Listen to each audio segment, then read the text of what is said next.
पूरी दुनिया में इस वक्त इजराइल हमास युद्ध की चर्चा हो रही है, बातें हो रही हैं। इंटरनेट जाएंगे तो आपको वहां पर भी मिलेगा, टीवी देखेंगे, समाचार देखेंगे, पूरी दुनिया में एक ही चर्चा है। इजराइल ने इस बार हमास के अस्तित्व को खत्म करने की कसम भी खा ली। प्रधानमंत्री नरेंद्र मोदी ने भी कहा है कि हर भारतीय इजराइल के साथ खड़ा है। तो ये बात रही दुनिया में छाए नए युद्ध के बादलों की। लेकिन इजराइल से 4,500 किलोमीटर दूर भारत में एक नए तरह के युद्ध की चर्चाएं हो रही हैं, तैयारियां हो रही हैं, और ये है चुनावी युद्ध, सियासी युद्ध, यानी अस्तित्व का युद्ध। और भारत में अब चुनावी लड़ाई इलेक्शन वॉर में तब्दील हो चुकी है।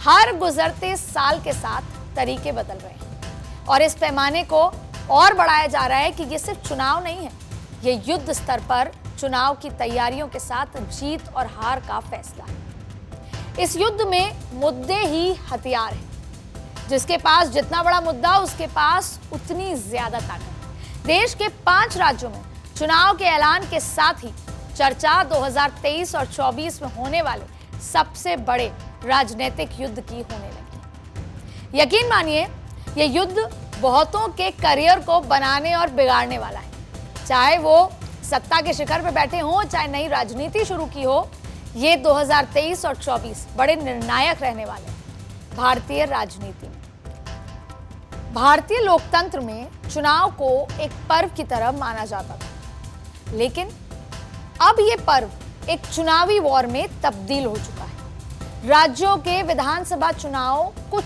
इस तरह लड़े जा रहे हैं जैसे ये राज्यों के चुनाव ना होकर राष्ट्र चुनाव हो चुके हैं। उदाहरण के तौर पर समझें तो विधानसभा के चुनाव में मंत्रियों को, सांसदों को इस कदर उतारा जा रहा है, अगर क्रिकेट की भाषा में समझें तो वर्ल्ड कप खेलने वाले खिलाड़ियों को रणजी का मैच खेलने के लिए कह दिया गया है। ऐसे में सवाल उठता है कि क्या सत्ता संग्राम वाकई इतना भीषण हो चुका है? क्या भारत में सत्ता ही सबसे बड़ा सत्य है? क्या आने वाले समय में हम सत्यमेव जयते की जगह सत्ता में जयते कहने लगेंगे? अब वो कहते हैं कि everything is fair in love and war and politics. तो क्या आने वाले चुनाव में हम जीत के लिए साम दाम दंड भेद सभी का इस्तेमाल देखने वाले हैं? नमस्कार, स्वागत है आपका पॉलिटिकल कॉरिडोर में और मैं हूं अदिति नागर। भारत इस वक्त इलेक्शन मोड में है और नेता जनता का मूड भी चुनावी है।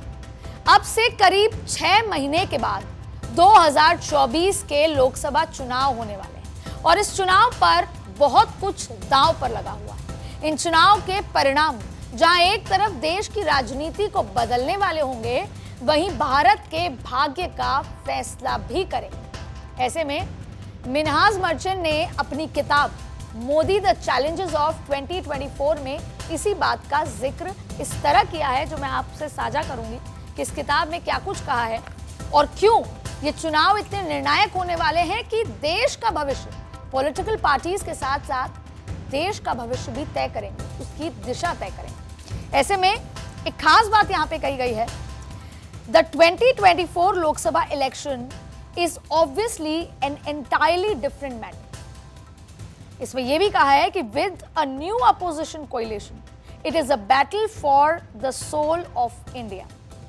It's values, goals and character. India stands on the cusp of greatness, economy and geopolitical. The 2024 Lok Sabha elections will be historic in the direction it sets for the country. जो सपना हमने आज़ादी के बाद भारत के लिए देखा था कि कैसा होगा हमारा भारत आज से 50 साल, 100 साल बाद, ये 2024 तय करेगा। 2024 के चुनावी नतीजे तय करेंगे। इसीलिए आपको कह रहे हैं कि 2024 के नतीजे सिर्फ पॉलिटिकल पार्टी का भविष्य नहीं, भारत का भविष्य तय करेंगे, क्योंकि भारत आज जिस जगह खड़ा है, जहां पर हम उसे कहते हैं कि वो विश्व गुरु की ओर चल पड़ा है, वहां पर पॉलिटिकल नतीजे 2024 के बहुत कुछ तय करने वाले हैं।